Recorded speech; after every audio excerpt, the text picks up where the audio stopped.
Hello, this is Modern Alternate History, and today we are discussing what if Germany had become communist instead of fascist. A quick side note, I have decided to start using my own voice instead of the AI voice due to the AI making many spelling errors and as well being very tedious to use. So please give feedback on whether I should stay with using my voice or return to the AI one. Thank you. A little bit of context.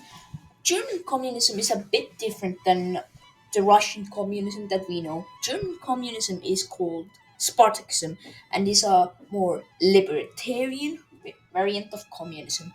It's, for example, has Soviet democracy, which is a basically an ultra representative democracy, but it is still very left wing and more accurately represents the beliefs of Marxism, in my opinion, of course.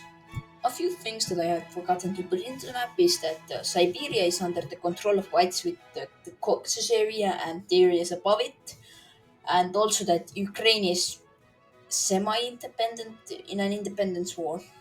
So, the main difference that will lead to the German communists gaining power is first that the Communist Party of Germany, KPD or Kommunistische Partei of Deutschland, they formed earlier than 1917, I think. They formed in, let's say, 1915. They already had splits with the SPD, but they refused to split. So, and the second one is that Estonia loses their war of independence because that will result in Russia conquering practically all of Eastern Europe. I will explain it shortly. Practically, Estonia was the last bastion of white forces in Eastern Europe, which prevented from Russia full on focusing on Poland in the Eastern Front. But in this timeline, they failed their war of independence, which very nearly had failed due to the general mobilization initially failing, and the Soviet forces were only 50 kilometers away from Tallinn. If they had, I don't know, marched faster because Dmitry didn't take so long to pack the bags, they would have conquered Estonia, which would have resulted in the whole of Baltics being conquered, and there are many butterfly effects due to that. As you can see in the map, Russia would sweep up any opposition left much more easily due to the Estonians not being a major threat, which meant they could more heavily focus on Poland. And 2 months after they had, in this hypothetical scenario, conquered Estonia, the German Communist Revolution would have happened. And I believe in this timeline it would have succeeded due to the KPD being more stronger. And let's make another change. They win the Battle of Berlin. This results in most of Germany being under communist hands, and due to Poland being pushed by the Russian forces, the Russians could send military aid to the Germans. Due to the Spartakists winning the Battle of Berlin, the they would conquer most of Germany very easily, except for a few minor Prussian regions. And the Russian Bolsheviks would also be storming through Poland due to the flat terrain. There would be not much in front of them that could stop them. Soon, all remnants of resistance would be crushed, and communism would control all of Germany and Poland.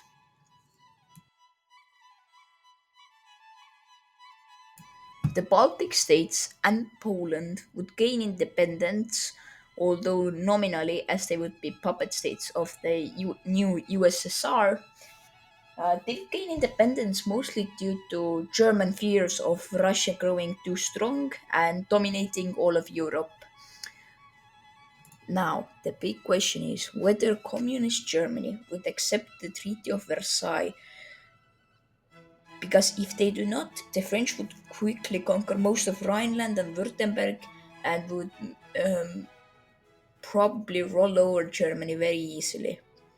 But if they do accept, they would have to give up probably Rhineland, some territories from Denmark, and there will probably be a part of the treaty that says that Germany cannot be allies with Russia, or I don't know, for example, they have to give back land to Poland. But the last two are more hypothetical and probably would not happen but the first two I believe would. The Hungarian Soviet Republic was formed at the same time as the German Revolution happened and near the time of the Russian Civil War. In our timeline, they got absolutely steamrolled due to them picking a fight with both Czechoslovakia and Romania.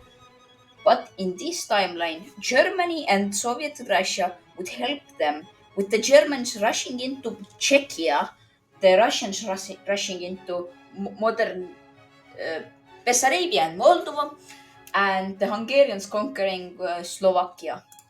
The Romanians and Czechoslovaks would soon probably surrender, and the Hungarians would gain many territories in Transylvania, and a Slovak Soviet Republic would be established. In Romania and Czechia, also Soviet republics were established, probably due to the Russians and Germans wanting to expand their influence. After the death of Vladimir Lenin, Trotsky would succeed him instead of Stalin due to Trotsky receiving support from the German Spartakists, with Trotskyism and Spartacism being very similar in ideology, with both wanting some level of democracy and uh, and both being in favor of socialist internationalism and not socialism in one country, which means we should spread communism everywhere. These the factors that I have discussed before would probably lead to Trotsky gaining power. I believe World War II would begin in somewhere 1933, 1934, with maybe some battle in the Rhine or so on. The Allies or the capitalist nations would be France, Britain, the Benelux nations, Rhineland, and Denmark. On the side of the Comintern would be Russia, Germany, Poland, the Baltic states, Hungary, Czechs and Slovaks, and Romania. The Germans would push into the Benelux nations and nor- north into Denmark.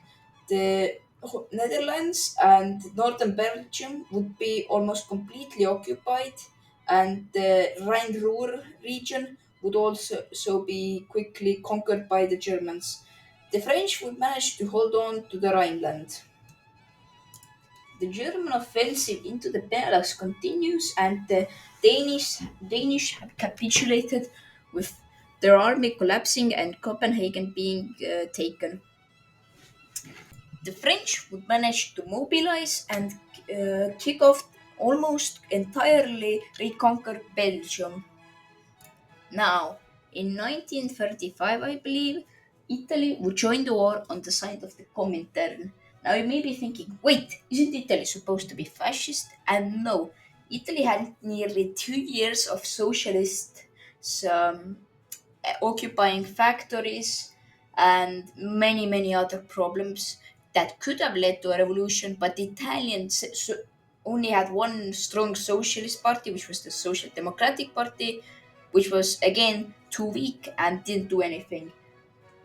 So in this timeline, the Comintern would help the Italian socialists, and there would very likely be a socialist revolution similar to the one in Germany or Russia. The Italian offensive would be pretty successful, and they would manage to get pretty deep into France. The Germans would attempt an offensive through the Ardennes, which would be moderately successful, getting into France herself. The Germans would uh, succeed mostly due to the French army being weaker now, due to having diverted troops to the Italian front. There would be minor changes in the Belgian front line as the Germans would manage to push more into, but the Italian front would start to get pushed back, with the French pushing the Italians back to the Alps. The Germans would slowly and steadily be pushing more into France and now are at the gates of Calais. A final desperate offensive would be made by the Germans, which would push into deep into France and conquer Paris. The Italians would then start their counter-offensive from their position in the Alps, managing some minor gains. This would have forced France into a very difficult position to recover from. But remember, they still had a lot of troops due to their troops not being encircled and Dunkirk. The German and Italian offensives would continue, with the French having many difficulties setting up a defensive line. The Italians and German offensives would continue, with many major cities being occupied already, with the government relocating to Bordeaux. In 1938, the French army would collapse and the French government would capitulate. Soon after that, the British would sign a conditional surrender, ending the war in Europe. The French would have to cede Alsace-Lorraine to Germany and Savoy and Nice to Italy. A communist government would be established there. In Benelux nations, Belgium and Netherlands would be united, and Luxembourg would be incorporated into Germany. Here is a map of Europe. All of the nations in red are communist or socialist, and all of the nations in white would be social democrats, republicans, monarchies, dictatorships, democracies, and so on and so forth. This Cold War would be much more on the side of the communists than in our world, due to most of Europe being ruled by communists and socialists, and due to the nations having some level of democracy and free press, the economies would be more efficient. Not as efficient as the UK or the USA, but they would be much more efficient due to people criticizing the government. Uh, the communists would probably still win in China, but they would soon drift away from the USSR and the Germans due to Maoism being radically different from this timeline's communism. Or the Republicans win due to the communists not wanting to support the Maoists as much. Uh, I, but many other things would still remain the same. But I think the Cold War would last well into the 2000s. Thank you for watching. Please leave a like and subscribe, and remember to comment on whether I should keep using my voice or I should switch back to text to speech. Thank you.